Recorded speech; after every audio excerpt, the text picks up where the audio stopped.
खुलुमबाय गोजोन फुंबिलिनि गासिबो बड'लेण्ड बुब्लिनि अनसायगिरिफोरखौ बरायग्रोबाय। दिनै 9 एप्रिल रबिबारनि फानजामुथिखौ फरायथिनो लादों हिलिकां ब्रह्मआ। फानजामुथिनि गिबियाव दं मेष राशि। मोजां सान जानाय नङा, नखराव हरखाब खैफोद जानो हागौ। मोनफ्रोमबो बिथिङाव सांग्रां जानाया नोंथांनि थाखाय साबसिन। वृष राशि। समाजाव मान सन्मान बारायगोन। मोजां खामानि मावनानै गुबुनजों बाख्नायजागोन। साननाय हनायफ्रा मोजांसिन जागोन। मिथुन राशि। मोजांसिन सान। गोसोआव हाजासे रंजानाय फैगोन। बोथोरजों लोब्बा लाखिनानै लोगोफोरजों रंजाफागोन। कर्कट राशि। नखराव नांलाय खमलाय थासारिया सोमजिगोन। फिसा जेंनाखौनो गिदिर सानना लागोन। गोसोआव रागा फैगोन। सिंह राशि। दावराव दावसि थासारिखौ गोसोआ सहायनाय नङा। गुबुननि सोफै सोफै जानायखौ नायनो बागोन। हारसिङै समखौ बारहोहरगोन। कन्या राशि। नखराव रांखावरि आरजिनायनि फारसे मोजांसिन सान। हरखाब गुबुननिफ्राय धोन मोननायनि मिजिं दं। लटारिफोर लायोब्ला जुफिनो हागौ। तुला राशि। गोसोआव गिनाय मेवनाय सोमजिगोन। मानिबा दायाव गिखांनाय फैगोन। गिनाय गोसोखौ लानानै जेबो खामानि मावनो हानाय नङा। वृश्चिक राशि। सोलोंथाइनि फारसे मोजांसिन सान। जायखिजाया आनजादावनो उथ्रिसारनो हागोन।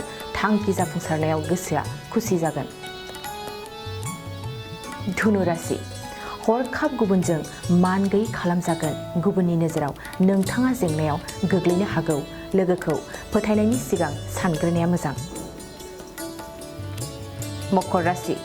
नखराव धोन दौलत फैगोन। आंखालनि समाव धोन फैनायखौ लानानै जोबोद खुसि जागोन। नखरा जौगागोन। कुम्भ राशि। मोजां खामानियाव आगान होगोन। नखराव गोथार सोमोन्दो खागोन। दिनै हरखाब मोजां खौरां फैनो हागौ। मीन राशि। देहाया खस्थ' मोनगोन। गोब्राबै खामानि मावनायाव देहानि खहाखौ मिथिस्लाबनाय नङा। गावनि देहानि फारसे जोथोन लाखिनाया नोंथांनि मोजां। दिनै सानसेनि राशि फरायथिनायाबो एसेनोसै। आसा खालामो नोंथांनि दिनैनि साना मोजाङै मोजां थांगोन। बेखौ बड'लेण्ड बुब्लि नखरनिफ्राय मिजिंथिबाय। गोजोन्थों। बाजाज बाइक लानो गोसो गुदुं सुबुंफोरनि थाखाय गाहाम खौरां।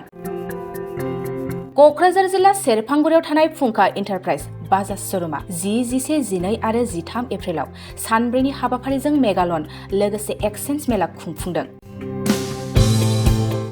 बायगिरि बिथांमोना एसेल' बिबांनि रां होग्रोनानै गाव गावनि लुबैनाय बाइकखौ बायनो हागोन आरो 500 रां होग्रोनानै गोसोबादि बाइकखौ आवग्रिना दोननो हागोन। बे सानब्रैनि गेजेराव नोंथांमोना सेरफांगुरियाव थानाय फुंखा इन्टारप्राइज बाजाज श'रुमाव खुंफुंजानाय मेगालन काम एक्सचेन्ज मेलायाव फैनानै नोंथांनि लुबैनाय बाजाजनि बाइकखौ लांफैनो हागोन। फुंखा इन्टारप्राइज बाजाज श'रुमा मोजां अफार लाबोदों। 5 लिटार पेट्रल फ्रि, गंनै हेलमेट फ्रि, केस होनानै बाइक बायगिरिफोरनो 1500 रां केसबेक हरफिननाय जागोन। 13,999 रां बेसेनावनो डाउन पेमेन्ट होनानै बाइक लानो हागोन। आबुङै मिथिबावनो थाखाय 8134892033 आरो 6003817191 जानबुं नाम्बाराव खौरां लाहरनो हागोन।